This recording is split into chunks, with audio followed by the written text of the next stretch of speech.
A few days after my father's funeral, I found myself cornered in the living room by my husband, Ryan, and his mother, Kate. Mia, Kate said, her voice cutting through the air like a blade. You need to transfer everything your father left $100 million and the estate into Ryan's name. It's what's best for the family. My heart pounded as I stared at her, shocked. The words felt surreal, as if I were trapped in a nightmare. No, I said, my voice trembling but firm. My father left this to me, and I'm not giving it to anyone. Before I could react, Ryan's face turned red with rage. In an instant, he yanked my hair and slapped me hard across the face. The sting burned my cheek, but the betrayal cut far deeper, and it didn't end there. What happened next was even more dangerous. Hello, I say now, my voice steady despite the memories flooding back. My name is Mia, and I am 30 years old. This is my story, a story of betrayal, resilience, and the strength it takes to rebuild from ashes. It's not just my story, but also one of my father's love and sacrifices, which became the foundation of everything I am today. 5 years ago, life seemed simpler. I lived with my husband, Ryan, and his mother, Kate, in a modest house on the outskirts of Havenwood. At first glance, it might have appeared like an ideal family setup, but beneath the surface, there was a price to pay, one that only I truly understood. You see, my presence in their home wasn't based on love or unity, but on silent sacrifices. My father, Ethan, was the one who bore the weight of our household expenses.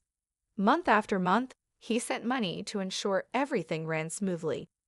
Never once did he complain, but I could see the toll it took on him, how he skipped small luxuries and worked tirelessly to support me, his only daughter. Kate, an authoritative and calculating woman, ensured her dominance was never questioned. Mia, it's for the family, she would say whenever I protested. Your father can afford it, so why not keep things comfortable for everyone? Her words, veiled in condescension, left no room for disagreement. Ryan, my husband, rarely intervened. His silence felt like betrayal too, his indifference a sharp contrast to the promises we once exchanged. Despite the suffocating environment, I stayed. I clung to the hope that things would improve, that love would outweigh the financial strings tethering me to this family. But as the years passed, my relationship with Ryan felt increasingly transactional, and my father's quiet sacrifices began to weigh on my conscience. Then came the day that changed everything. One morning, as I prepared breakfast, my phone rang. It was a call I never expected, a call that would alter the course of my life forever. I'm so sorry, Mia, the voice on the other end said. Your father, he passed away this morning. A sudden heart attack. The world stopped spinning. My father, my protector and anchor, was gone. I felt my knees buckle, the weight of grief too heavy to bear. For days, I moved like a ghost, my mind consumed with memories of him. He had always been there for me, and now, in the most profound way, he was gone. The days following my father's death were an unbearable haze of grief and numbness. It felt as though the world had lost its color, leaving me in a muted, endless gray. Amid the mourning, I received a call from my father's lawyer, Mr. Benson, who asked to meet me regarding my father's will. I wasn't ready to confront the legalities of his passing, but I knew I couldn't avoid it forever. Sitting across from Mr. Benson in his quiet, book-lined office, I listened in disbelief as he explained the contents of my father's final wishes.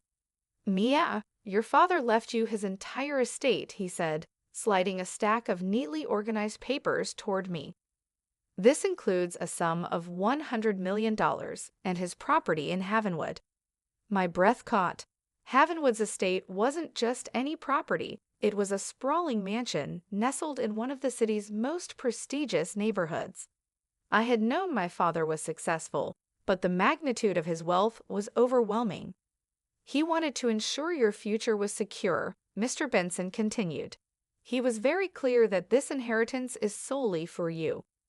I nodded, barely able to comprehend the weight of his words. This wasn't just wealth. It was a symbol of my father's love and sacrifices. Though the money was significant, it didn't fill the gaping void left by his absence. When I returned to the house, I shared with Ryan and Kate. I made the decision to keep the inheritance a secret for now. It felt deeply personal, a gift from my father meant to protect me. But secrets have a way of revealing themselves, especially when those around you are watching closely. It wasn't long before Ryan and Kate began to notice subtle changes. My quiet trips to the estate, my meetings with the lawyer, and the documents I carefully organized all piqued their curiosity. Kate, ever the sharp observer, was the first to bring it up. "Mia," she said casually one evening over dinner, her tone laced with forced politeness. "What exactly did your father leave you? He must have had some assets, right?" I hesitated, her question feeling like a trap. Ryan's eyes were fixed on me, his usual disinterest replaced with pointed attentiveness.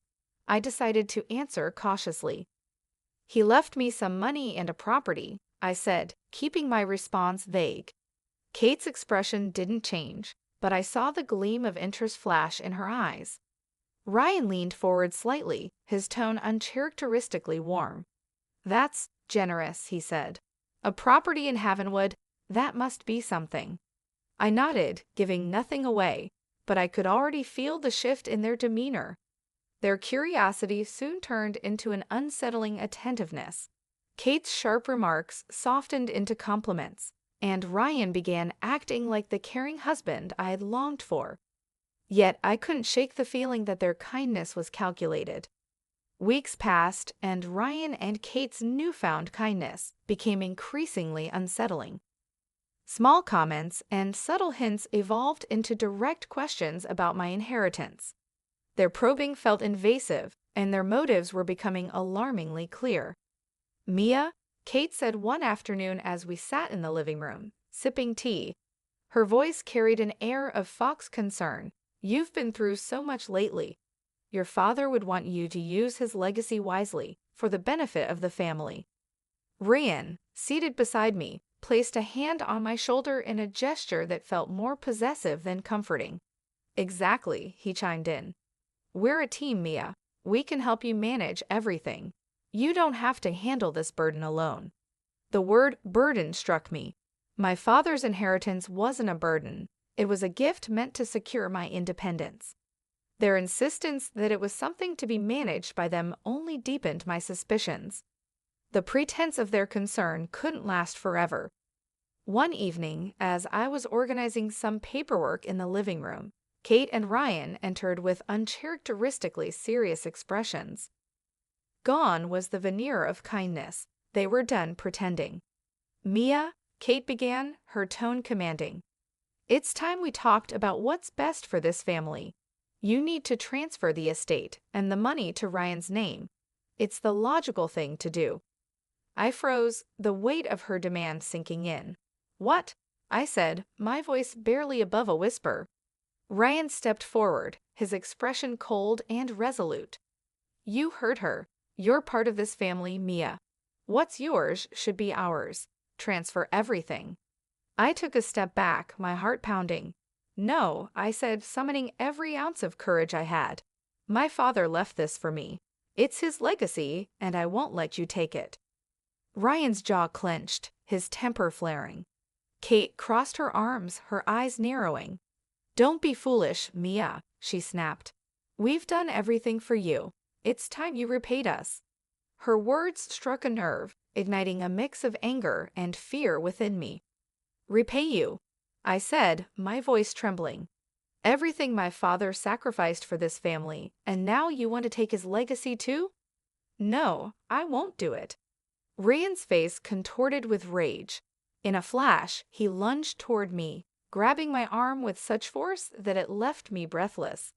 "You think you can just say no?" he snarled, his grip tightening painfully. "Let me go," I shouted, struggling to free myself. But instead of releasing me, he yanked me by the hair and slapped me hard across the face, the impact sending me stumbling backward. "You will transfer everything to me," he yelled, his voice echoing through the room. "You of this family, Mia. We've done everything for you." Kate watched from the side, her arms crossed, her expression cold and unfeeling. "Don't make this harder than it needs to be," she said, her tone dripping with disdain. "That money belongs to this family, not just you." I clutched my burning cheek, tears streaming down my face. But even through the pain, I refused to back down. "No," I said, my voice breaking but firm. "You can threaten me all you want, but I will never give you what my father left me." Ryan's fury reached a boiling point. "Fine," he spat. "If you won't do this willingly, then you're no longer welcome here. Pack your things and get out. I'm done with you." Kate smirked, clearly satisfied with the outcome. "Don't expect any sympathy, Mia. You brought this on yourself." Tears blurred my vision as I stumbled toward my room. My heart raced, and my mind was a whirlwind of emotions: pain, fear, anger, and a growing resolve. I had given everything to this family, and this was how they repaid me. As I packed my belongings, I realized this was no longer just about my inheritance. It was about reclaiming my dignity and my life. Ryan appeared at the door moments later, divorce papers in hand. He thrust them toward me with a sneer. "Sign these before you leave," he said coldly. "You're nothing without this family. Good luck surviving on your own." I snatched the papers from him, refusing to let him see my tears. "I don't need your luck," I said, my voice steady despite the storm inside me. "And I don't need you."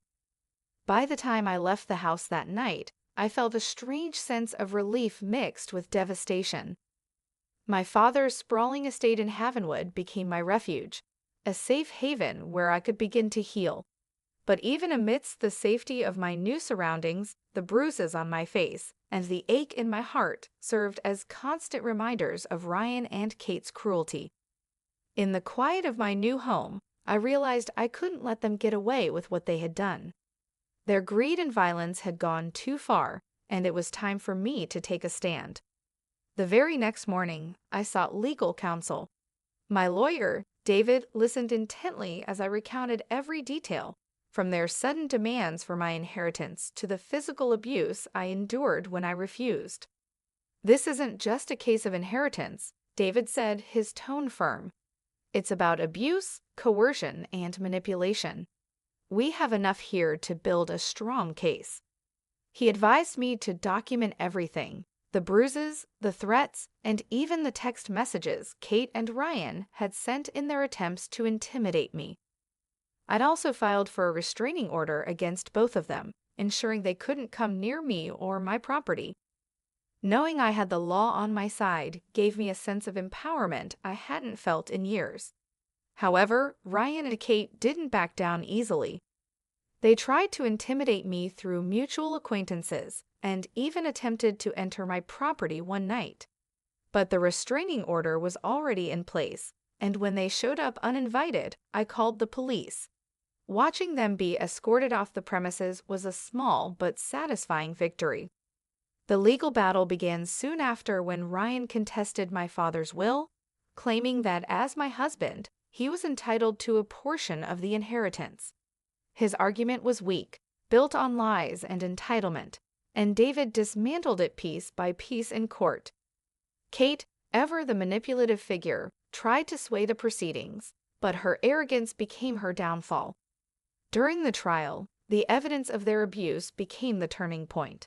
Photographs of my bruised face, witnesses who had overheard their threats, and text messages demanding the inheritance painted a damning picture of their greed and malice. The courtroom was silent as the judge delivered the verdict. Based on the evidence presented, it is clear that the inheritance left by Mia's father was intended solely for her. Furthermore, the actions of Ryan and Kate demonstrate coercion, abuse, and harassment for which they must be held accountable. A wave of relief washed over me as the judge ruled in my favor, upholding my right to the full inheritance and the estate. But that wasn't all. Punitive damages were awarded for the abuse and emotional trauma I had endured. Ryan and Kate would face the consequences of their cruelty. Ryan was charged with domestic abuse and sentenced to community service, along with mandatory anger management classes. His attempts to manipulate the legal process had backfired spectacularly. Kate, on the other hand, was fined heavily for harassment and ordered to stay away from me permanently. Their smug arrogance had finally been stripped away, and justice had been served. As I left the courthouse that day, I felt an overwhelming sense of closure. The bruises they left, both physical and emotional, would take time to heal, but I could finally begin to rebuild my life without their shadow looming over me. The peace of my father's estate became a sanctuary where I could focus on the future. But as I walked through the grand halls and sprawling gardens, I realized this wasn't just a place to heal. It was an opportunity to honor my father's memory in a meaningful way. My father had always spoken about giving back to the community, and I wanted to continue his legacy of generosity. After weeks of planning, I decided to transform the estate into a shelter for women who had endured domestic abuse. I knew firsthand how isolating and terrifying such experiences could be, and I wanted to create a space where others could find solace and strength. Renovating the estate was both exhausting and fulfilling. Each room was designed with care, ensuring it felt warm and welcoming. The gardens became a tranquil space for reflection, and partnerships with local organizations provided counseling, legal aid, and job training for the women who sought refuge here. It was a labor of love, and every detail reflected the spirit of compassion my father had instilled in me. The shelter officially opened its doors months later, and soon the house was filled with the stories of women reclaiming their lives. Among them was Anna, a young mother escaping an abusive marriage, and Grace, a retired teacher who had been financially exploited by her relatives. Their courage and resilience inspired me, reminding me of my own journey. One evening, as I walked through the gardens, a familiar voice called out to me. "Mia," it said softly. Turning, I saw Jacob, my childhood friend, standing with a warm smile. "Jacob," I said, surprised but happy. "What brings you here?" "I heard about what you're doing here," he said, gesturing to the estate. "I wanted to see it for myself, and to see you." We spent hours catching up, reminiscing about our childhood and sharing stories of the challenges we had faced as adults. Jacob's kindness and sincerity were a stark contrast to the chaos I had endured with Ryan and Kate. His presence brought a sense of calm I hadn't felt in years. As the weeks passed, Jacob became a steady presence at the estate. He volunteered his time, helping with repairs, organizing fundraisers, and even mentoring some of the women. His selflessness and support warmed my heart in ways I hadn't thought possible after everything I had been through. One crisp autumn evening, as the sun set over the sprawling gardens, Jacob led me to a quiet spot under the canopy of golden trees. His voice was steady but tinged with nervousness. "Mia, what you've built here is extraordinary," he began, his gaze locking with mine. "You've inspired me in ways I can't even describe. I've always cared for you, and I want to be part of this life you're creating. Will you marry me?" Tears welled up in my eyes, this time not from pain, but from the overwhelming joy of finding someone who truly valued and respected me. "Yes, Jacob," I said, my voice steady but filled with emotion. "I would love to marry you." Our wedding was a simple but beautiful affair held in the very gardens where Jacob had proposed. Surrounded by the women who had become like family to me, we exchanged vows of love, partnership, and hope for the future. For the first time in years, I felt a profound sense of peace and happiness. With Jacob by my side, the estate continued to flourish. We expanded the programs for the residents, introducing workshops, educational classes, and networking events to help them regain their independence.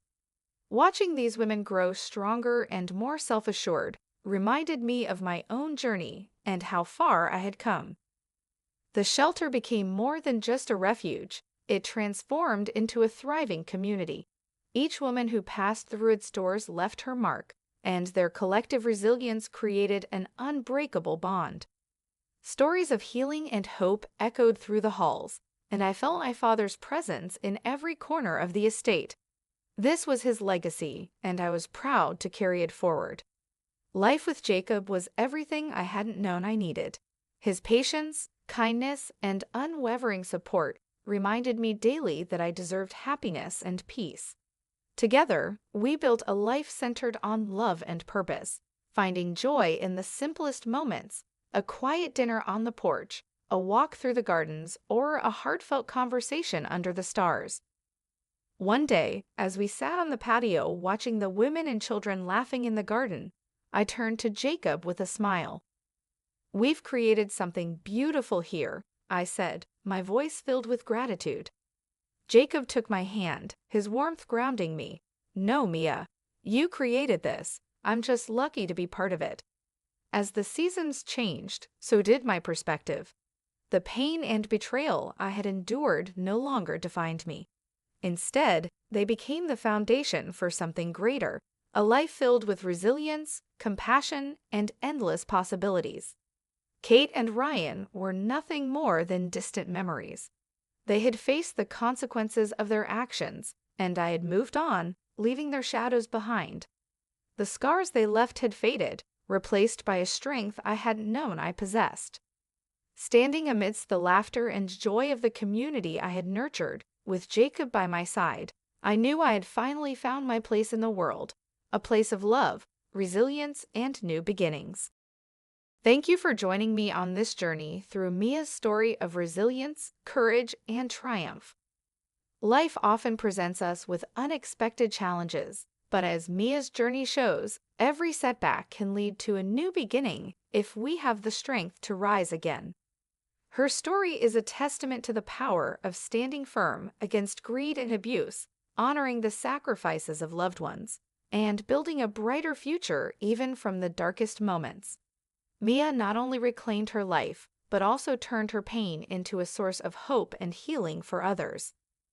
If you found this story inspiring, please don't forget to like the video. It helps us bring you more uplifting and empowering content. We'd love to hear your thoughts. Which part of Mia's journey resonated with you the most? Share your reflections in the comments section below. Your feedback is deeply valued and inspires us to create more meaningful stories. And if you haven't already, make sure to subscribe to our channel for more engaging stories like this one. Don't forget to hit the notification bell so you never miss an update. We have so much more to share with you. Thank you for being part of our community. Your support means the world to us.